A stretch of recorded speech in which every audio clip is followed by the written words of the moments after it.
Welcome to the CDHF session, Feeding Your Microbiota Fiber, Prebiotics, and Probiotics. I am Sandra Saville. My disclosures: I'm the president of Saville Nutrition Consulting, providing consulting to individuals and companies on food, nutrition, and health issues. I'm also a digestive health expert. I'm the Education and Communication Director for IPA, the International Probiotic Association, co-founder of Microbiome Experts, and the co-founder of 2 prebiotic companies. Now, the information that I share in this session today has not been reviewed nor contributed to by any of these companies. So the learning objectives: you're going to learn and understand the differences between fiber, prebiotics, and probiotics. I'll describe the benefits of fiber, prebiotics, and probiotics for the gut microbiota, and you're going to learn the key strategies to optimize your intake of fiber, prebiotics, and probiotics. So what's the gut microbiota? The microbiota refers to the community of microorganisms themselves, and the microbiome is the collective genome of the microorganisms in a particular environment. For today, we're talking about the gut microbiota. And did you know your gut contains about 100 trillion microorganisms? They are there for a reason, and I'm going to help you to keep them healthy, so they, in turn, will keep you healthy. The functions of the gut microbiota. What do they do? Well, first, they support health. And they do that by protecting against pathogens, the bad guys. They also train the immune system, degrade toxins, and help to protect that lining of our gastrointestinal tract. That is important. The gut microbiota are also involved in nutrition and digestion. So as we consume a meal, we absorb the nutrients as the food travels through our digestive tract. However, some of the compounds within our food we do not digest. So as it travels down the colon, that then becomes the food for our gut microbiota. But not all of that becomes food, because the gut microbiota, they're very picky. They're very selective. So they select specific fibers and prebiotics to ferment.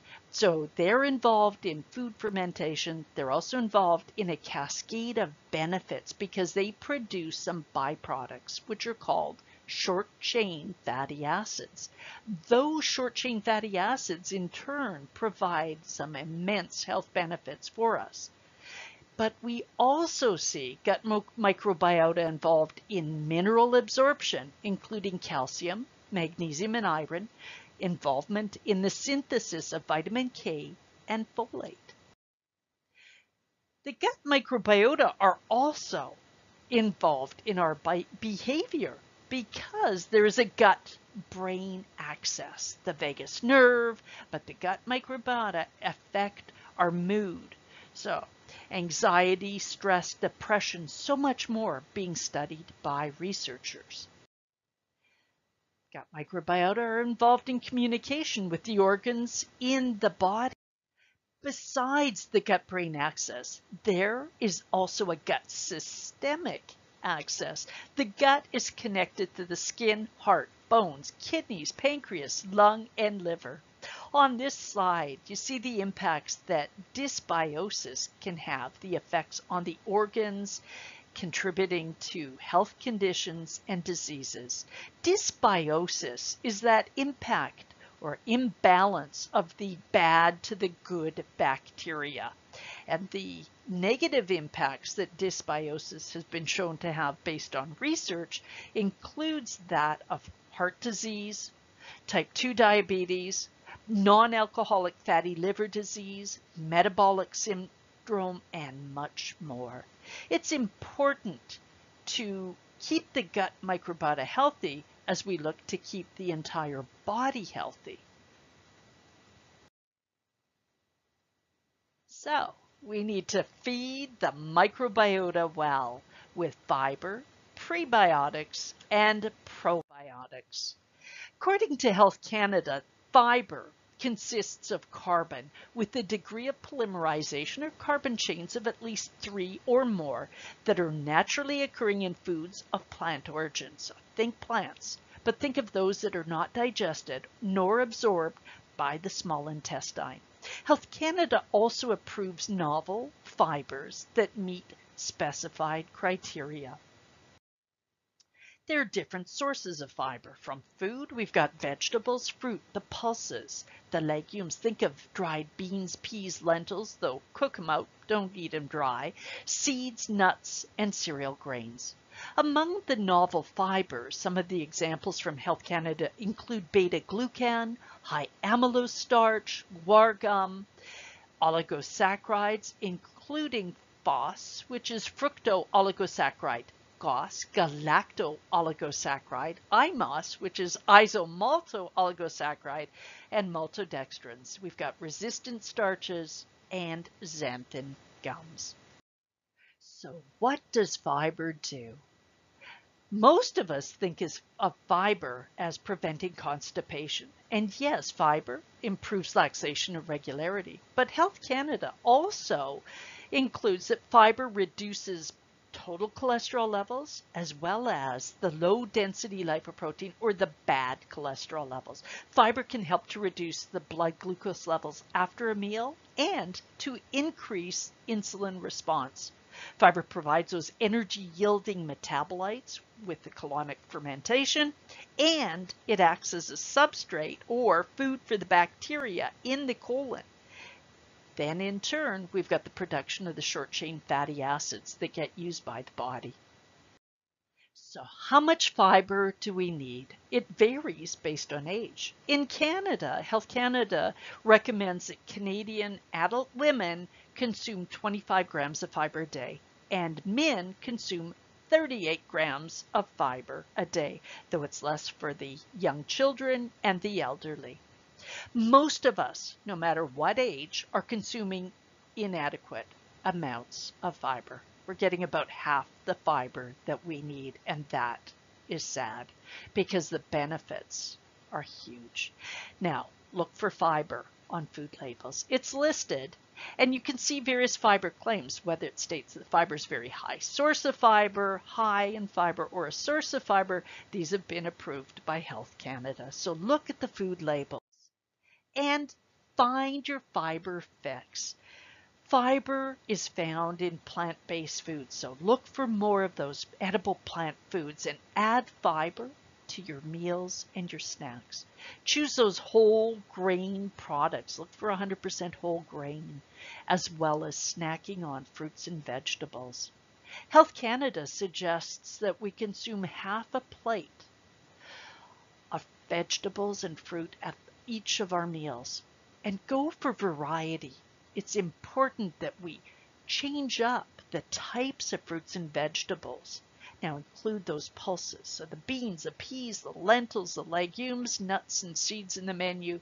But for those whose fiber intake is fairly low, my suggestion is boost your fiber intake gradually. Let your gut and your gut microbiota get used to that fiber coming in, and at the same time consume adequate fiber.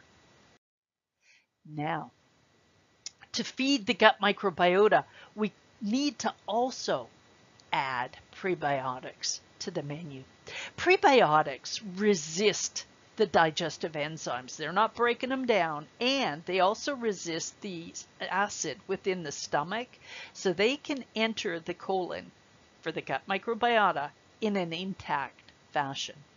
The definition for prebiotics, according to scientists, is that they are substrates that are selectively utilized by host microorganisms, conferring a health benefit.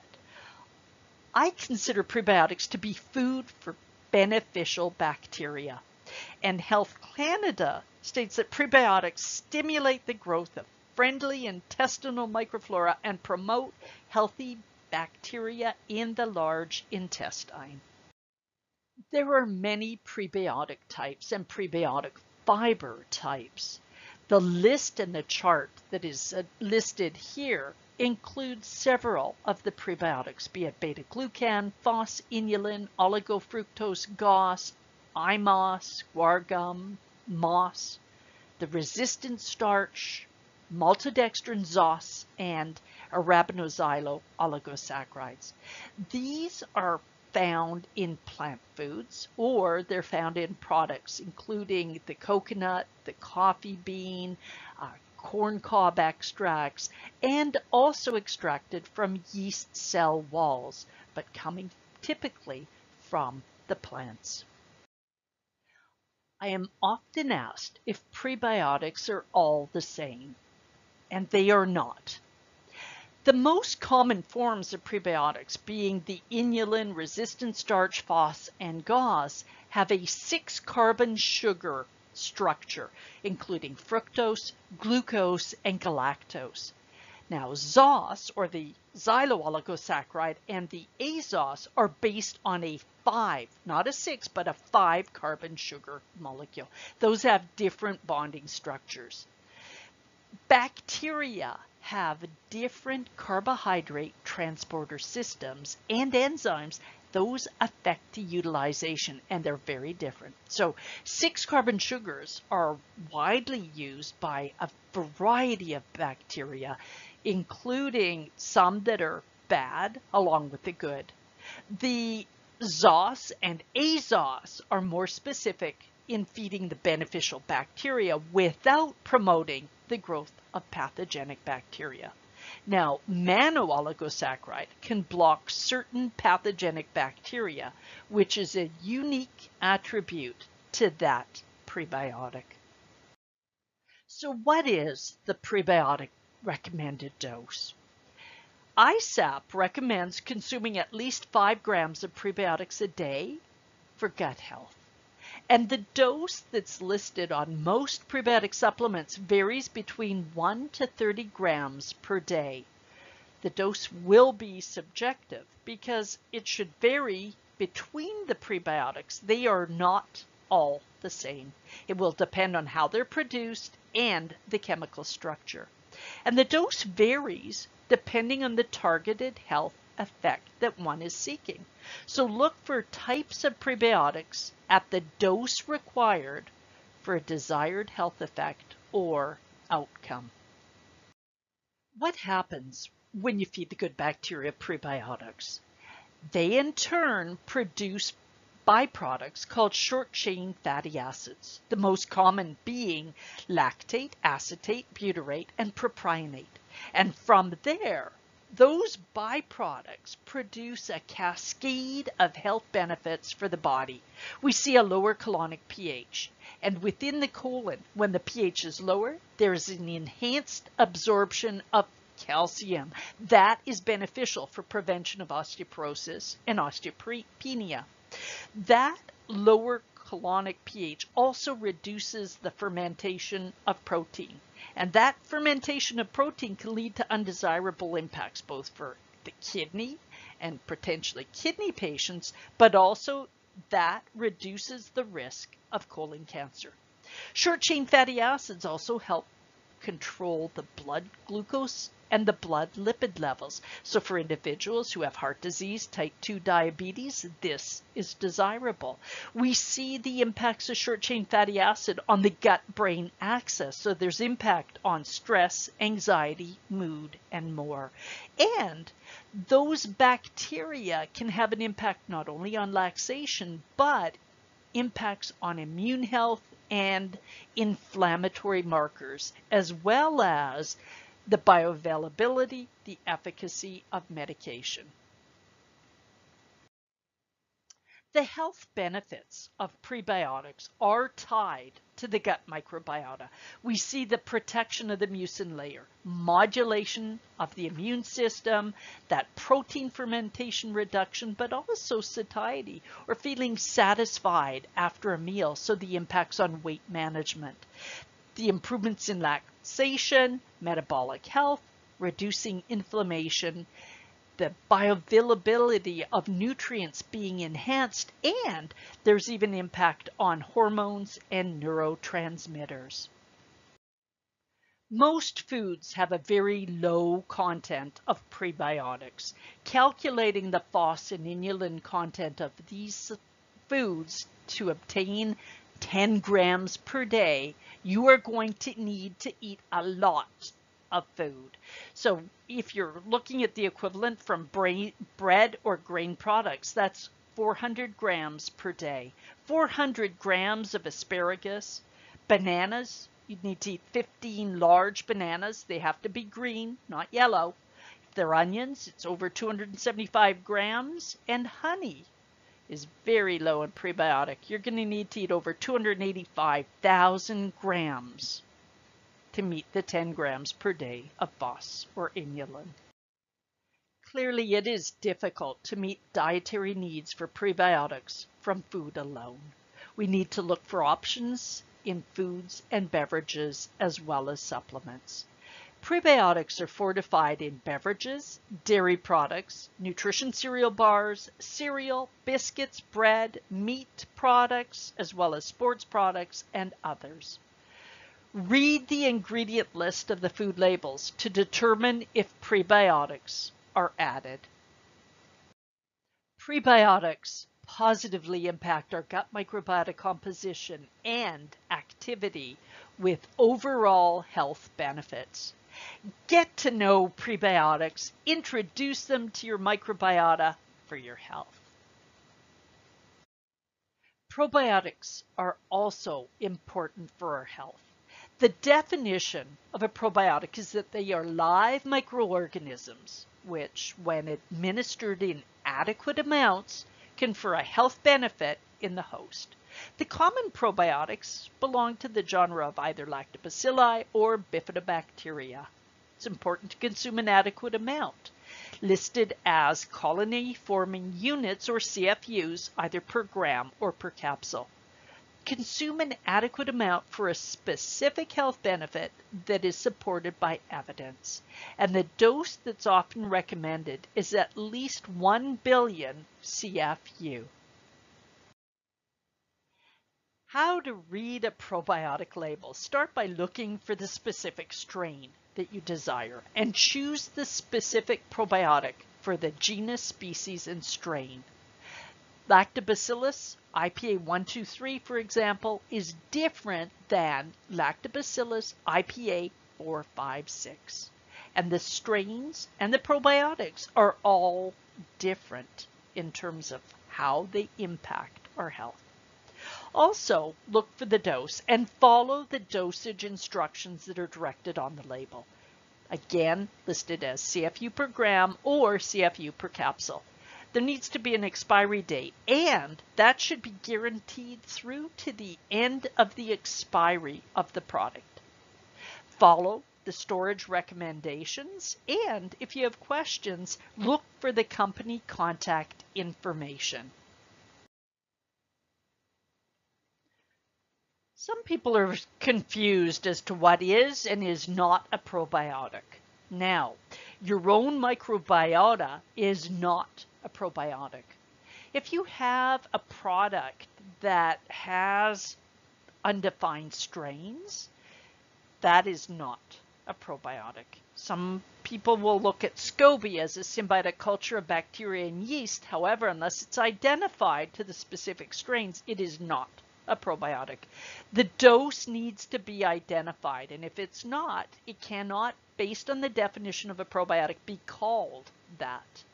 Now, if it is without documented health benefits, it is not a probiotic as well. If it's not living and not a microbe, that cannot be called a probiotic.